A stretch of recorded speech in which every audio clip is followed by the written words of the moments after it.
ఈ నెల 27న వరంగల్లో నిర్వహించే బీఆర్ఎస్ రజతోత్సవ బహిరంగ సభను విజయవంతం చేయాలని ఎమ్మెల్సీ యాదవ్ రెడ్డి, ఎఫ్డీసీ మాజీ చైర్మన్ ఉంటేరు ప్రతాప్ రెడ్డిలు తూప్రాన్లో పిలుపునిచ్చారు.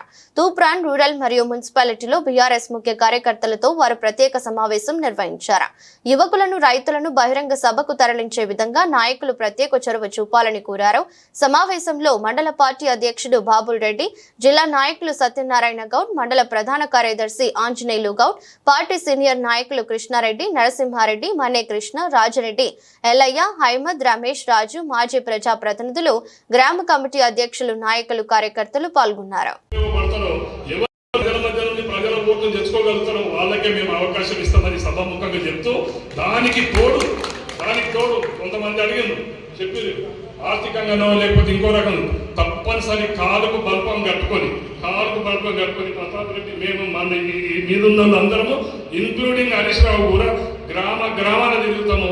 ప్రతి సర్పంచ్ తగ్గొద్దు. ఇంకా 60 వచ్చిన మంచిదే. కొంతమంది డీసీఎంలో ఎక్కిపోతుండ్రు. అంతకంటే అద్భుతం కాదు. మనం బస్సు ఇస్తున్నాం.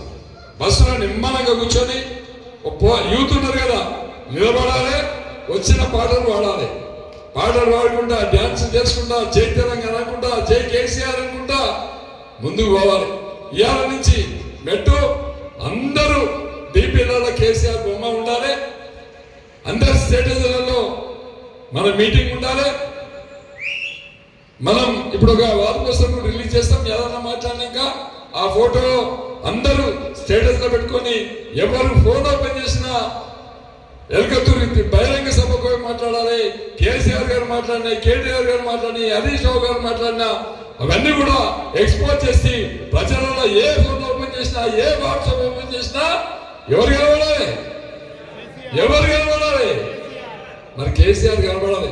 అట్లా మనం తయారు కావాలని చెప్పి తెలియజేస్తూ మరి భవిష్యత్తులో కూడా తప్పకుండా ఈసారి సర్పంచ్లు కానీ, ఎంపీటీసీలు కానీ, మరి మున్సిపల్ మన పిఎస్సి డైరెక్టర్లు కానీ, పిఎస్సి చైర్మన్, మన జెడ్పీటీసీ, ఎంపీపీ, పార్టీ ప్రెసిడెంట్ ఇట్లా అందరూ కూర్చున్నాం. అందరి సమక్షంలో ఎల్టీ చేసుకున్నాం. ప్రజలకు అందుబాటులో ఉండి ప్రజల కోసం చేసే 4 పిల్లలు మనకి గట్టిగా ఉంటే మండలం బ్రహ్మాండంగా ముందుతుంది. ఆపద వస్తే నలుగురికి ఫోన్ కొట్టండి. ఇంకా మా ఇతరులు కూడా ఫోన్ కొట్టండి.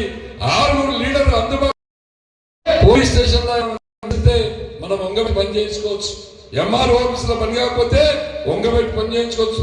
ఒక్క మెసేజ్ పెట్టుకుంటే 500 మంది సమయం పెట్టిన విధంగా రేపటి ప్రణాళిక చేస్తాం. ఏ కార్యక్రమం కూడా చీలాగా ముందుకు తెలియజేస్తూ ఈ అవకాశం మీ అందరికీ పేరున ధన్యవాదాలు. మనకు వెహికల్స్ ఎన్ని కేటాయించారు? 14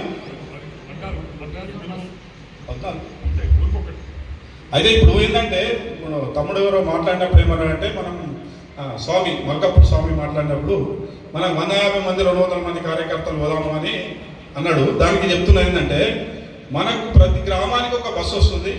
ఎక్కడ